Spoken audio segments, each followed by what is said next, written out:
Guys, Jean here, and welcome back to my channel, or welcome to my channel if you are new here. So today I wanted to bring to you guys a video on how you can cope and manage your anxiety and depression during this pandemic. So it has been a struggle for me. I am diagnosed bipolar, and I also have anxiety and depression, all of which I am medicated for. So times are definitely tough when it comes to our mental health, and I just wanted to bring this video to you guys because I know a lot of you struggle with the same thing I do. So I wanted to give you guys some encouragement and some tips and tricks on how you can make it through this pandemic period if you are struggling with a mental illness. So I'm going to go ahead and just hop into the list. And if you enjoyed this video, make sure you give it a big thumbs up. Make sure you comment below. Maybe you can add to the conversation and let us know what you are doing to cope with your anxiety or depression. And go ahead and share this video if you know someone who also struggles with mental illness and who would need maybe a pick-me-up video like this. So I'm going to go ahead and hop into it. So I would definitely say that the most important thing that you could be doing is spending that quiet time with God. Now is the time to not go astray from the Lord for sure. So I would highly recommend that you continue your quiet time and devotion time with God. So I'm going to share with you guys two books that I've really been enjoying. So the first one is 100 Days of Grace and Gratitude. It's a devotional journal, and this is from Shannon Noel. So this is a really easy devotion to do every single day. So it is just a little devotion you can do right here with some scripture and then also some prayer prompts, and then there's a space right here for you to go ahead and journal. And it's actually really cool because it's set up with like bullet journaling pages, so you can draw on it, you could doodle, you can go ahead and document like how you're feeling during this process. So this is something I really love to do. And another book that I've really been enjoying is A Year of Biblical Womanhood. And what I love about this is there are a lot of biblical references in this book as I'm reading. So it is a book from Rachel Evans, and she basically did an experiment to where she lived like a biblical woman for a whole entire year. So there's different things that she was doing every single month. And it's been a really fast read. I just started this yesterday and I'm already at page 74. So at this rate, I should be done by the end of the week. And then I also have my Celebrate Recovery NIV Bible that I go through every day as well. So really piecing apart that time for you to spend with God, I feel like is very crucial. And something else that I do is when I go out on my runs now, the playlist that I listen to, I used to listen to like 90s music and all sorts of different music. And now my playlist is strictly just worship music. And I spend that time on my run worshiping, but I also spend that time praying for others. So praying for others is a crucial thing you need to be doing, because I feel like by nature, we just want to pray for ourselves, but taking that 30 minutes to pray for other people, I feel like is such a great thing to do, especially now. So I definitely am encouraging you guys to keep on with that quiet time with God. Try to squeeze it in. There's no excuse now with all of this time. If it's been on your list of things to do of, I really need to start reading my Bible, or really need to start a devotional, or really need to start, praying with purpose, now is the time to do that. I would highly encourage you guys to definitely lean on the Lord for this. So I would highly recommend you guys lean on the Lord and give it up to God. If you are suffering at all with any anxiety or depression during this season, give it up to God and everything's going to be okay. So the next thing I would say is create a purposeful routine. So what I mean by that is each day, have your day meant to do something with a purpose. So for me, I have things structured to where in the morning time, it's a way for me to slowly get myself into the day. So I wake up at 6 o'clock in the morning and I watch something from my DVR that I wasn't able to watch the night before. I hate watching things live because I don't like commercials. So I start my day with a cup of coffee and some trash TV. And for me, I love starting the day with doing something for myself. So I look forward to lounging in bed and watching my shows, sipping my coffee. So it just sets me up for the day. And then we go into Scarlett's school time.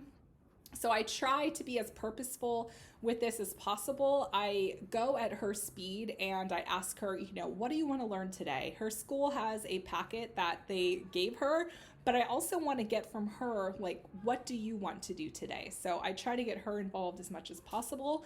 And it's a healthy balance to get everyone outside. So we will go on some walks. In terms of something else you want to be doing as a part of a purposeful routine is creating a nourishing meal. So if you are at home like me, there's no excuse to, go and get a bunch of takeout if you can just make everything from home. Yes, I do feel like it's important to continue to support local restaurants, but at the same time, I feel like it's really important for us to be cooking from home as well. So taking that time to, make your family a nourishing meal is definitely something that you want to be doing. Also tackling a much needed task on your to-do list. So I have a ton of things that I need to get done around the house that I still have time to do. So that's what I'm doing. So right now I'm working on my backyard. I want to start organizing our pictures into actual photo albums. There's a ton of stuff. Reading books was on my list, so I'm starting to scratch some of those books off.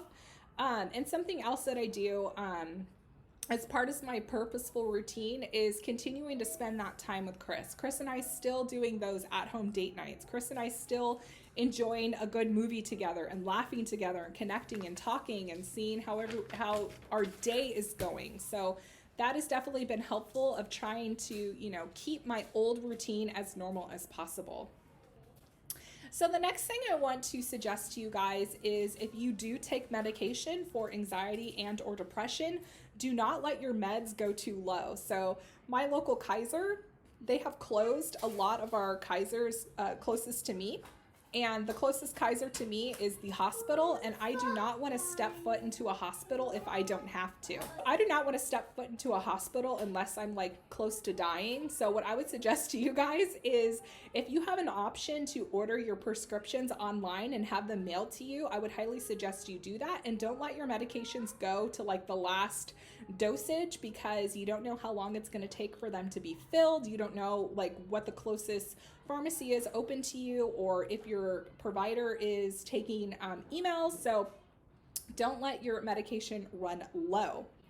So something else that has helped me with my anxiety and depression is letting myself feel the feelings that I'm feeling. So you need that time for lamenting. You need that time to complain a little bit because let's face it, the time that we're going through right now kind of sucks. So you definitely need to let out a cry, complain a little, and just let it out. But don't let it carry on to you for days and days, because the more that you're mopey, the more that you're complaining, the more that you're, having a pity party and feeling sorry for yourself, then the more depressed and anxious you're gonna feel. So reach out to some friends that you're closest to, or reach out to your spouse or your mom. Just find someone you're closest to and just talk, just let it out, because that is something that helps so much whenever you're having a hard time with feelings. Just know that it's okay to feel the feelings that you're feeling. It's okay to be disappointed with something.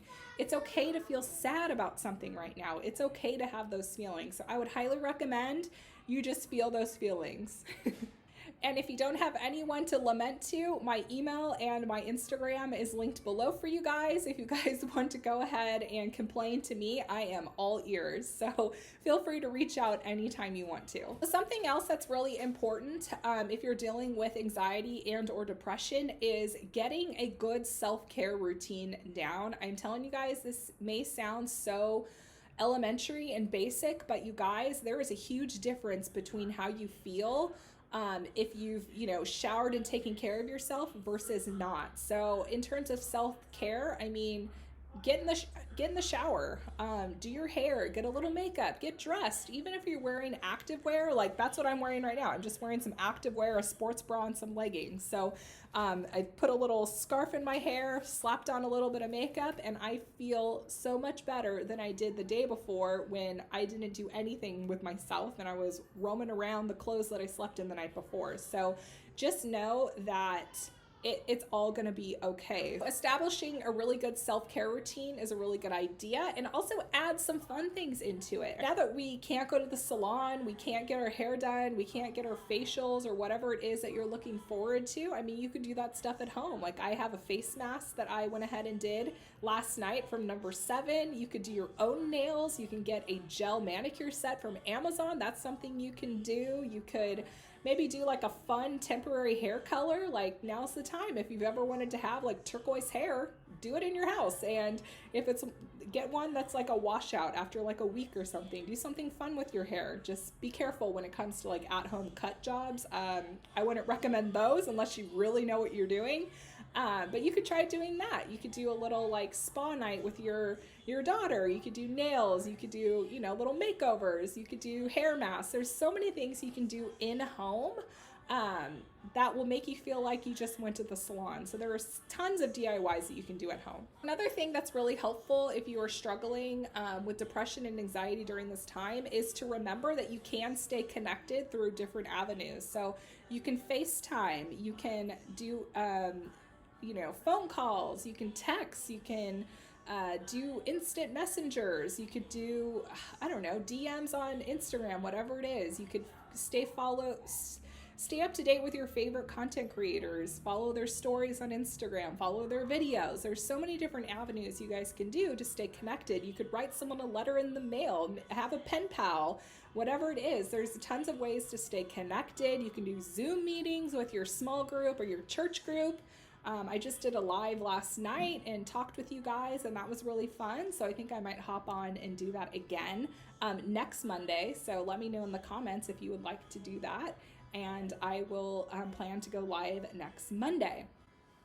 And then the last thing that I would just let you guys know is just remind yourself that this phase of life is not going to be forever. This will pass. Just know that this phase of life that we're all in right now, just know that it is going to pass. This isn't going to be our new normal. This is not something that's going to be an everyday thing. Eventually, this is going to be past, and we're going to be looking back at this a few decades from now and reading it in history books and reminiscing of, you remember that time in 2020 when we couldn't leave our house? Just know that eventually this is going to pass. So the next thing I would recommend to you guys is find something every single day that you can look forward to. So today, for example, I am looking forward to watching The Resident that I DVR'd from last night. So I'm looking forward to that. I'm looking forward to eating the meal that I'm making from the Southern Keto Cookbook. I'm so looking forward to that. And I was looking forward to getting outside and doing some chalk art with my kiddos. I was really looking forward to doing that. So we went ahead and did that this afternoon, and I had a really good time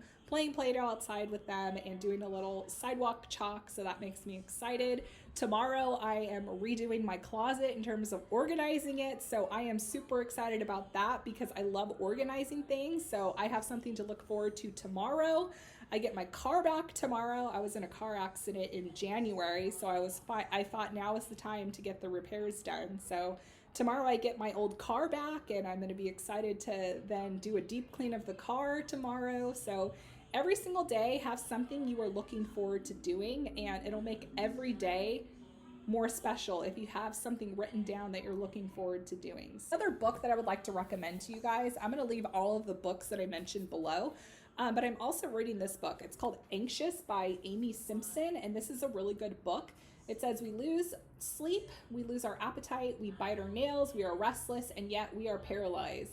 Such is the impact of worry on us. This is such a good read for someone who struggles with anxiety. So I'm going to leave this linked below in my Amazon shop, but it says Choosing Faith in a World of Worry. So this is such a good book. So I'd highly recommend. So I'm going to have the other book recommendations I have for you down below as well. So I hope you guys have a fantastic day with whatever it is you are doing today. And just know I am here for you guys. I want to stay connected with you guys, and just know that if you're watching this video and you're feeling like you were alone and you don't have anyone, just know you do. Just know the Lord always has your back. The Lord is always there for you, and He listens every single time you talk. So pray to the Lord. You are never alone. Just know that. So I hope you guys have a fantastic evening, fantastic day. Share this with a friend that may need a little pick-me-up, and I will talk to y'all later. Bye, guys.